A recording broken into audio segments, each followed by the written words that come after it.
Assalamualaikum warahmatullahi wabarakatuh. Alhamdulillahirrabbilalamin, kita bisa ketemu lagi di semester 2. Di semester 2 pelajaran IPA. Alhamdulillah di semester ini kita masih daring dan semoga kalian tetap di rumah dan sehat selalu. Tetap jaga kesehatan dan juga protokol kesehatannya ya. Oke, kita lanjut aja. Untuk pertemuan pertama di materi pertama ini di semester genap, kita itu akan membahas tentang tekanan zat ya, untuk kelas 8A sampai dengan kelas 8G.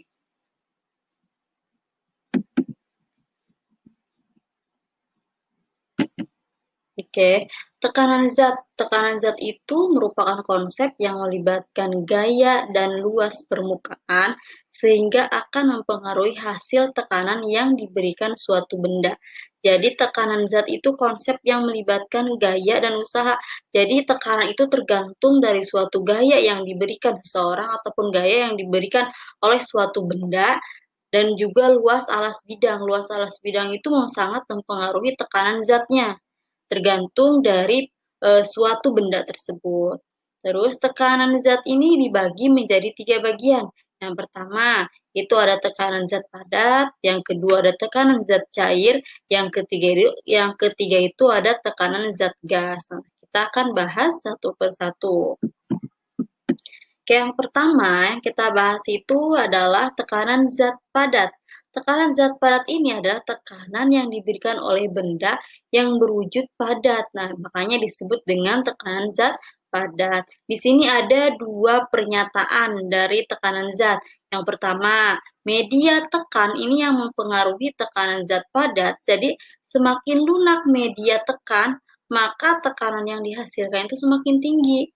Terus yang kedua ini ada luas alas bidang. Jadi semakin besar luas alas bidang, maka tekanannya yang akan semakin kecil. Contohnya, misalkan ada kaki ayam dengan kaki itik. Kalau kaki ayam kan tidak berselaput ya, sedangkan kaki itik itu berselaput. Nah, kaki ayam yang tidak berselaput, jika menginjak suatu media yang lunak ataupun contohnya seperti lumpur, maka kaki itu akan masuk ke dalam. Nah, dia itu menghasilkan suatu tekanan yang tinggi ataupun kaki ayamnya itu kan masuk ke dalam. Terus, sedangkan kalau yang itik, dia itu kan memiliki selaput nih alasnya. Nah, dia itu lebih mudah berjalan dibandingkan dengan kaki ayam, karena dia itu permukaannya luas. Jadi yang dihasilkan nanti tekanan itu sedikit dibandingkan dengan kaki ayam gitu. Terus contohnya di sini ada rumusnya nih P sama dengan F dibagi dengan A. P itu tekanan, F itu gayanya. Gaya ini dibagi dengan luas. Jadi gaya yang diberikan kepada suatu benda tersebut akan dibagi dengan luas bidang. Nah, yang kedua yaitu tekanan zat cair. Kalau tekanan zat cair itu dipengaruhi oleh kedalamannya sehingga disebut juga tekanan hidrostatis. Jadi zat cair itu semakin dalam zat cair itu maka akan semakin tinggi juga tekanan yang dihasilkan. Nah, kan di sini tekanan zat cair ini disebut juga dengan hidrostatis. Hidrostatis ini yang mempengaruhi adalah apa? Massa jenis zat cair. Jadi semakin dalam zat cair, maka semakin besar juga tekanan yang dihasilkan. Jadi semakin besar massa jenis zat cair, maka juga semakin besar pula tekanan yang dihasilkan. Jadi semakin dalam nih airnya, yaitu maka semakin dalam juga zat yang dihasilkannya. Tekanan yang dihasilkannya. Nah, di sini ada rumusnya, pH itu adalah tekanan, berat dibagi dengan alas bidang. Di sini dari mana sih berat ini? Berat ini adalah dari ini, W sama dengan M kali G, massa dikali dengan gravitasi, M-nya itu dikali dengan P dikali V, terus V-nya juga H dikali dengan H. Nah, di sini dipersatukan ataupun menghasilkan rumus pH, pH itu kan tekanan, sama dengan P dikali dengan G dikali dengan H dikali dengan A dibagi dengan A. P itu apa? Massa jenis, G itu gravitasinya, Oke, tadi kan tekanan hidrostatis. Nah, sekarang bagian hukum Archimedes. Nah, untuk hukum Archimedes itu menyatakan bahwa suatu benda yang dicelupkan sebagian atau seluruhnya ke dalam zat cair akan mengalami gaya ke atas yang besarnya sama dengan berat zat cair yang dipindahkan benda tersebut. Nah, ada 3 posisi nih yang menurut Archimedes. Yang pertama itu ada mengapung, ada melayang, dan tenggelam. Kalau mengapung, jadi posisi suatu bendanya itu sebagian benda itu muncul di permukaan zat cair dan sebagian itu terendam dalam zat cair. Contohnya apa yang mengapung? Itu ada perahu nih.